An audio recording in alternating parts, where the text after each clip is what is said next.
১০০ দিন আগে আর্থিক দিক থেকে আমরা যে লণ্ডভণ্ড অবস্থা থেকে যাত্রা শুরু করেছিলাম সেটা এখন অতীত ইতিহাস হয়ে দাঁড়িয়েছে।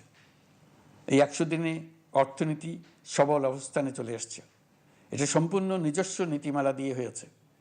বলা বাহুল্য, এখনও আমাদের বন্ধুদের কাছ থেকে যে সাহায্যের আয়োজন হয়েছে তা আসা শুরু করেনি। বন্ধু রাষ্ট্রগুলো শুধু যে আমাদের বড় বড় অঙ্কের সাহায্য দিয়ে আসছে তাই নয়, তারা এই সাহায্য দ্রুততম সময়ে আসা শুরু করবে এই প্রতিশ্রুতিও আমাকে দিয়েছেন। এই সাহায্য আসা শুরু করলে আমাদের অর্থনীতি অত্যন্ত মজবুত এবং আকর্ষণীয় অর্থনীতিতে পরিণত হবে। বিদেশি বিনিয়োগকারীরাও নানা রকম বিনিয়োগে উৎসাহিত হয়ে এগিয়ে আসবে।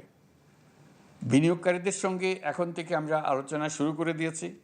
বিশ্বের রাষ্ট্রপুঞ্জের মজলিসে আমরা এখন সম্মানিত এবং প্রশংসিত দেশের অবস্থানে পৌঁছতে পেরেছি। এর কারণে পরাজিত শক্তি নানা কৌশল করেও তাদের দিকে দৃষ্টি আকর্ষণ করতে পারছে না। তারা নানা চেহারা নিয়ে আপনাদের প্রিয়পাত্র হওয়ার চেষ্টা করছে।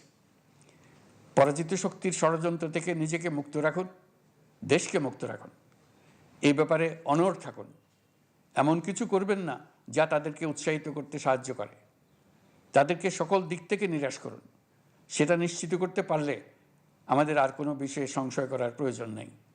আমি যখন সেপ্টেম্বরে জাতিসংঘের সাধারণ পরিষদের অধিবেশনে যোগ দিই, সে সময় মার্কিন যুক্তরাষ্ট্র, European Union, Canada, Italy, Holland, জাতিসংঘের মহাসচিব সহ বিশ্বের অনেক দেশের সরকার প্রধানের সঙ্গে আমার বৈঠক করার সুযোগ হয়।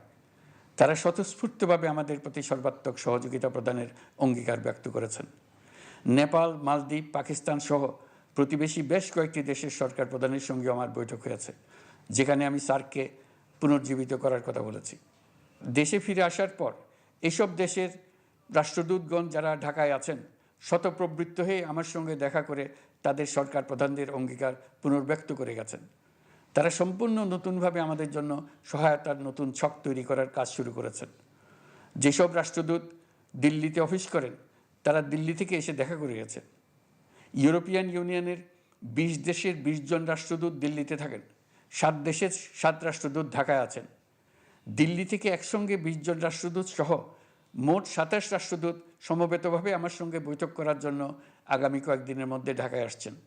আগে কখনো ইউরোপিয়ান ইউনিয়নের ২৭ জন রাষ্ট্রদূত একত্র হয়ে সরকারের সঙ্গে আলোচনায় বসেনি।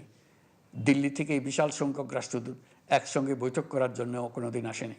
এবার এই কাজটি করার পেছনে আছে ইউরোপিয়ান ইউনিয়নের সমর্থন প্রকাশ করা এবং অর্থনৈতিক ক্ষেত্রে উচ্চ পর্যায়ের সহযোগিতা গড়ে তোলা।